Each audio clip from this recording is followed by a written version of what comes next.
Donc, quand le rat mange, il enlève seulement la peau, là, ça devient lisse blanc, comme cela. Peut-être ramasser ça pour faire les couilles. Quand tu encaisses ça lui, ça fait bruit. Parce que c'est comme celui qui prend la bière, tu vois que tu prends la top.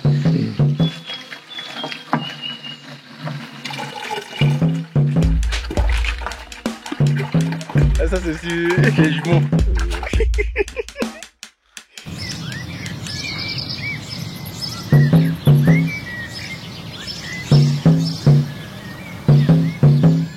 Dans les hauteurs paisibles de l'ouest du Cameroun, au cœur des montagnes de Tchon, se cache un petit village au nom presque oublié, Fotem-les-Saints.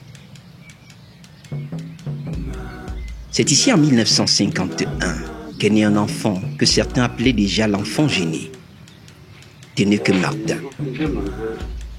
Dès ses premières années, Martin fait preuve d'une intelligence remarquable.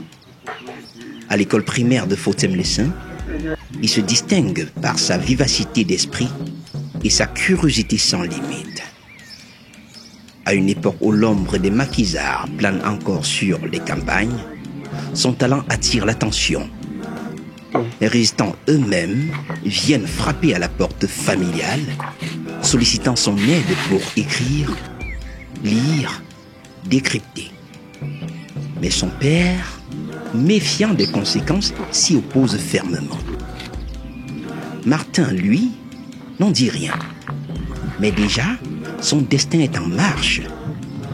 Après l'obtention de son certificat d'études primaires, il quitte son village natal, déterminé à poursuivre ses études dans la ville voisine, Tchong.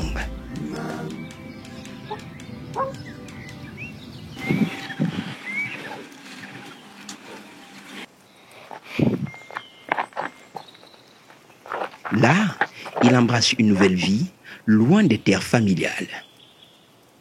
Brillant, persévérant, il se forme dans le domaine de la comptabilité. Son sérieux, sa rigueur lui valent rapidement le respect de ses pairs.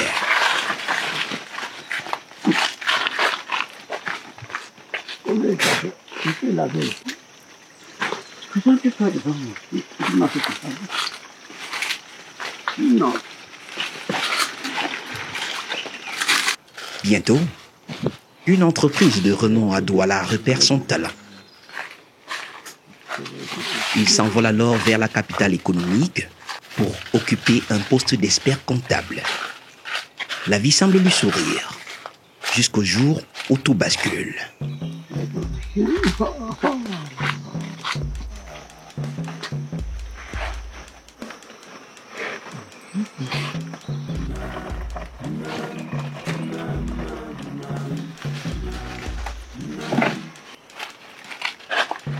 Là, c'est l'ancien.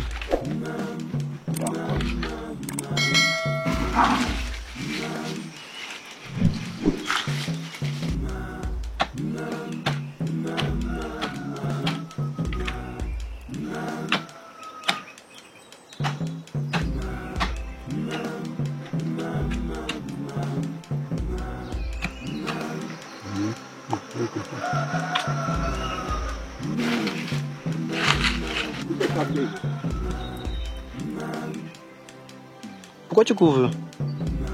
Pour que ça chauffe dedans. Si je ne couvre pas comme ça ne peut pas chauffer. Pour le sens de faire quelque chose. Mais pourquoi c'est bidon? C'est ce qui est moi qui produit le vin. Quand ça graisse, ça produit. C'est comme femme. Tout arbre produit selon l'âge. C'est comme ça, non? Tu vois, même. Ça, c'est tout. Tu vois, le même.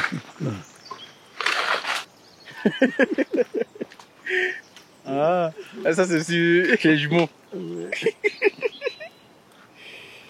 Quelques années plus tard, on lui propose une affaire douteuse. Une proposition indécente, sous pression. Il hésite, puis refuse. Mais la pression s'intensifie. Les appels, les menaces, les risques.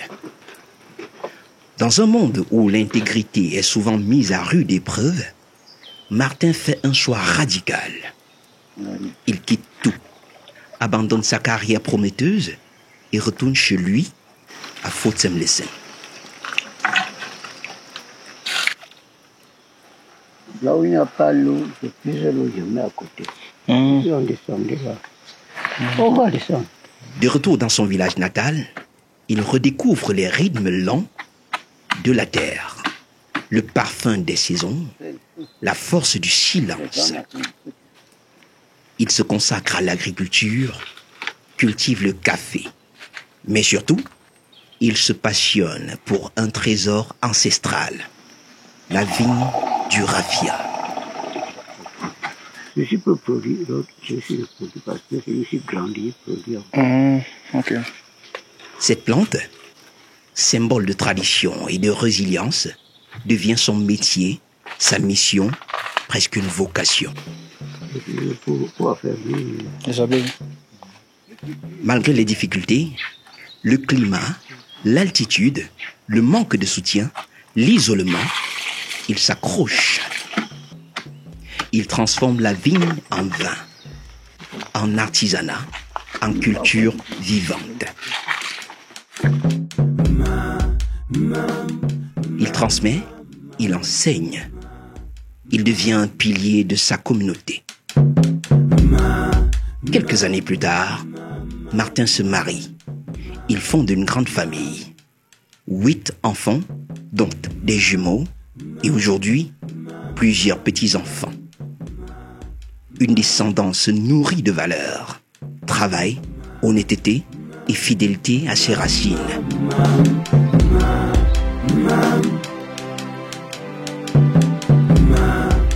C'est pour comprendre le combat quotidien de ces hommes de l'ombre que l'équipe d'Instant Vérité a décidé de suivre Tineke Martin. Un homme humble, discret, mais dont l'histoire nous rappelle une chose essentielle, que les vrais héros ne sont pas toujours ceux qu'on montre à la télé, mais ceux qui, loin des projecteurs, refusent de trahir leur conscience. Dans les montagnes de Fort-Semlesen, entre brume et lumière, commence le témoignage d'un homme qui a choisi de rester debout, même quand tout aurait pu le faire plier.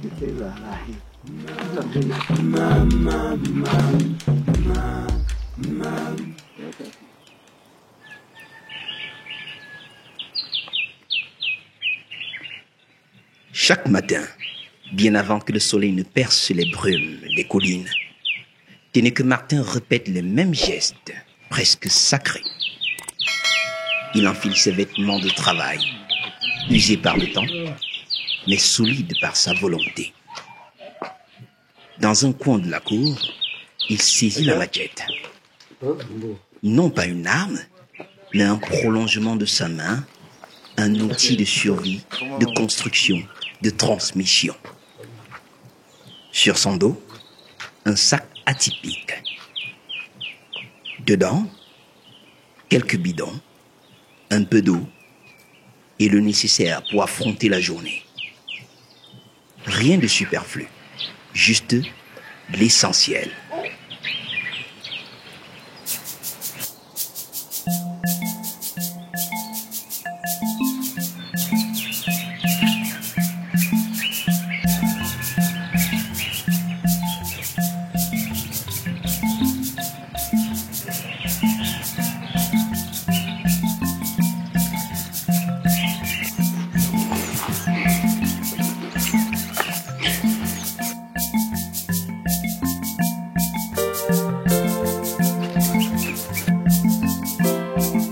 Est-ce que tu peux nous dire ce qu'on a repas tu fais?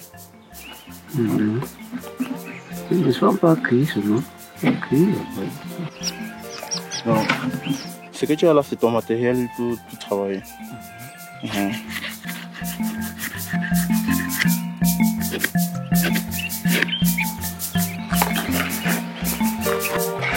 on descend. Ok.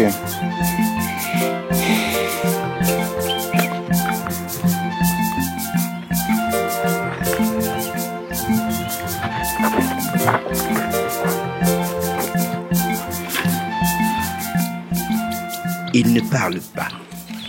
Il avance. Il monte. Il descend. Colline après colline. Sous la chaleur, sous le vent, sous le poids des années.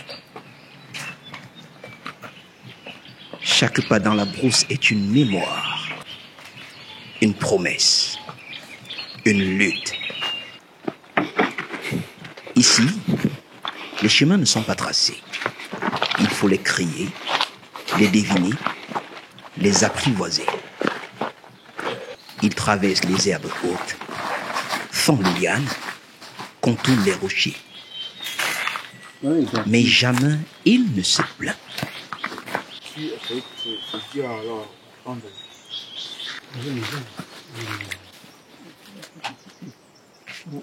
À travers cette marche silencieuse, c'est toute une philosophie qui s'exprime. Celle d'un homme en paix avec la nature, mais jamais en repos.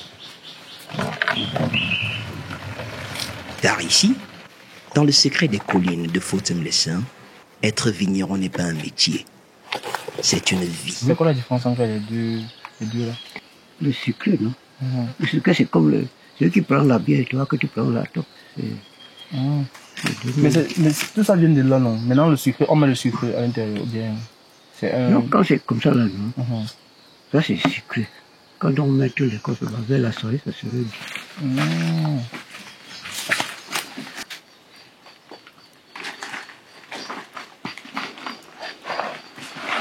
2 fois par jour, toujours à la même heure, toujours avec la même rigueur. À l'aube, alors que le village dort encore sous les nuages accrochés aux collines, Ténèque Martin prend le chemin de la vie. Il ne parle pas. Il marche. Il écoute les oiseaux, le vent, la terre mouillée.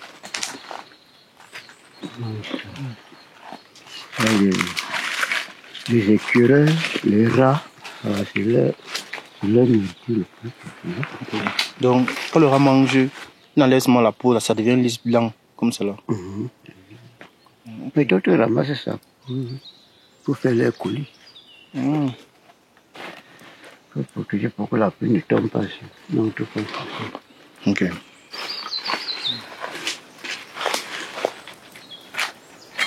Ah, on plante ça pour que ça donne le rat. Mais elle ne mange pas ça. Ou bien... D'autres mangent. Et qui? Ah, ça les rebelles.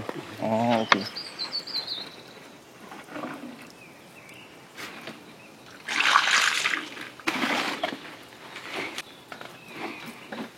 Si c'était la saison sèche, c'est la saison pluvieuse, on devait protéger ça.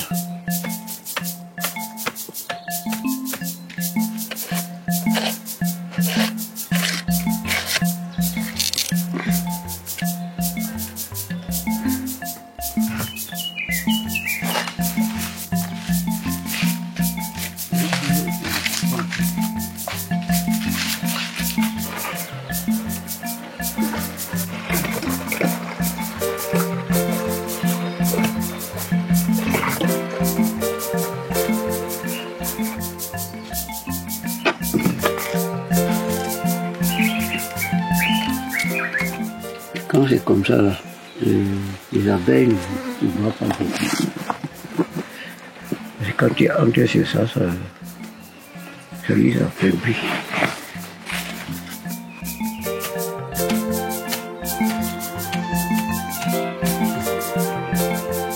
Et tout se disait comme ça, moi je peux pas.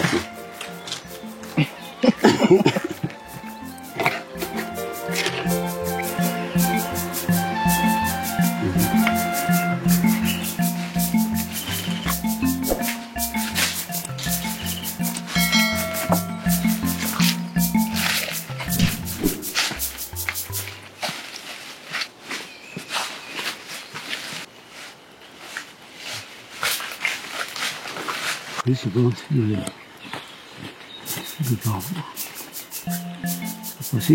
y a beaucoup de façons. Beaucoup de façons. C'est quoi la différence entre les deux là? Le sucre, non? Le sucre, c'est comme celui qui prend la bière, tu vois que tu prends la top. Mais tout ça vient de là, non? Maintenant, le sucre, on met le sucre à l'intérieur. Le matin, c'est comme ça, là, c'est le temps de là, c'est l'ouverture. sucre. Quand on met Le temps où le raffia commence à livrer son vin. Il vérifie les calebasses. Il goûte. Il ajuste. Il parle à la plante comme à une vieille amie. Il échange silencieux entre l'homme et la sève.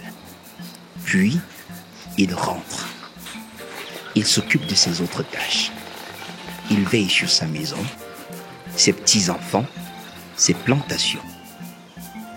Et lorsque le soleil commence à redescendre, lorsque l'air se rafraîchit, il repart. Même chemin, même pas, même mission. Car le raffia ne donne pas tout d'un coup. Il faut revenir, observer, veiller, comme on veille sur un feu qui ne doit jamais s'éteindre. Pendant la saison pluvieuse, je ne peux pas descendre ici. Pourquoi? Parce qu'il y avait trop l'eau, ou bien? Pourquoi tu ne peux pas descendre? Pour la montée là. Comme ça glisse. Et quand ça soit un peu là, où on était, je ne viens pas ici. 2 fois par jour, depuis des années. 2 fois par jour, sans jamais se plaindre. Ce rythme, c'est celui de la nature, mais aussi celui d'un homme en harmonie avec elle. Ténèque Martin ne va pas à la vigne pour produire, il y va pour vivre.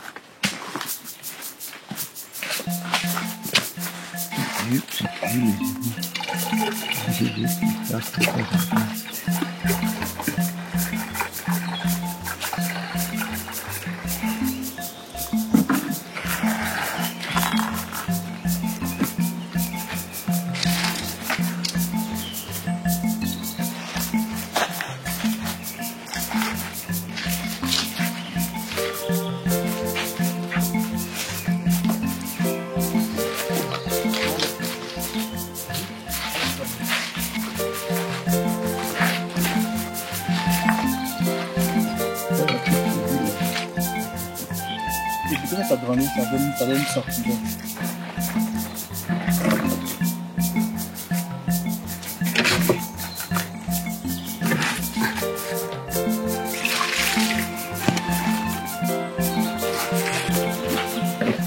Si c'était la saison sèche, c'est la saison pluvieuse, je vais protéger ça, je vais couvrir ça. Je vais protéger pour que la pluie ne tombe pas ici, ne monte pas ça.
Mais ça veut dire que le sucre n'est pas compté parce que ça fait toujours.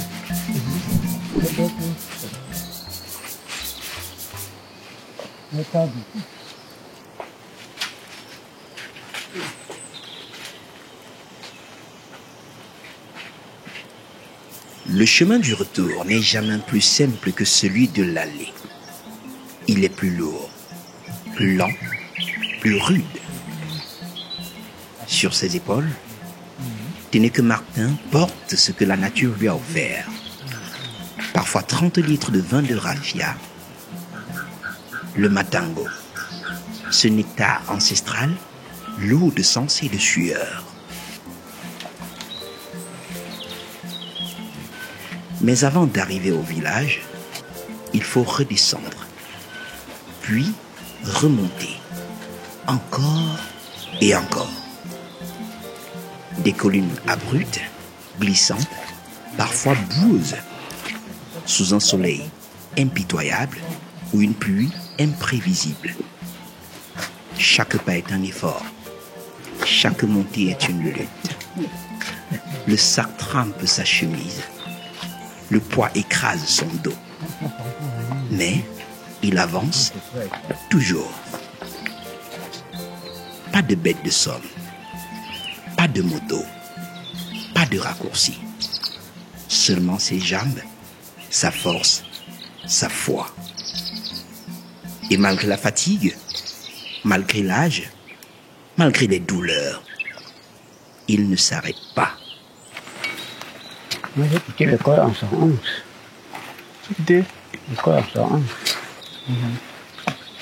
Car il sait que ce vin nourrira sa famille, qu'il servira à un événement, à un partage, à une célébration. Ce n'est pas juste du vin qu'il transporte, c'est une part de lui-même, une part de son histoire, une part de sa terre.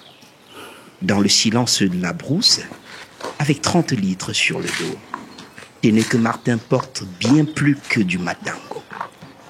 Il porte le poids d'un héritage et la dignité d'un homme resté fidèle à sa voix.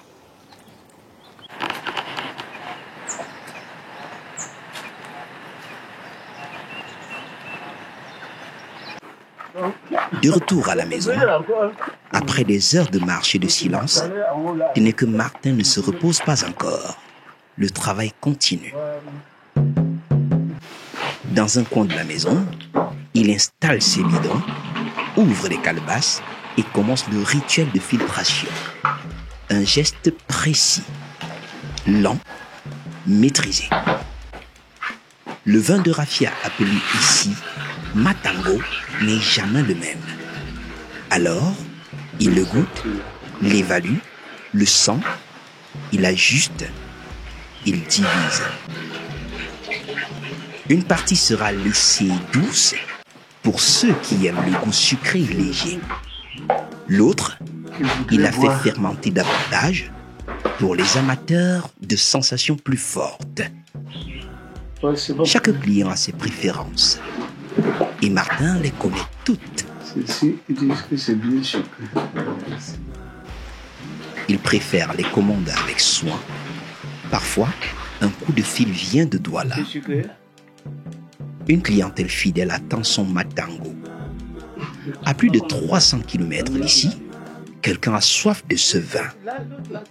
Pas juste pour le boire, mais pour retrouver un morceau de village, une mémoire d'enfance, un lien avec les racines. Mais Martin ne vend pas tout. Parfois, il l'offre à un ami qui célèbre une naissance, à un voisin qui vient de perdre un parent, à ceux qui n'ont rien demandé, mais qui comptent pour lui. Car le matango n'est pas seulement une boisson, c'est un langage, un symbole de solidarité, de partage, d'humanité. Il n'a jamais levé la voix.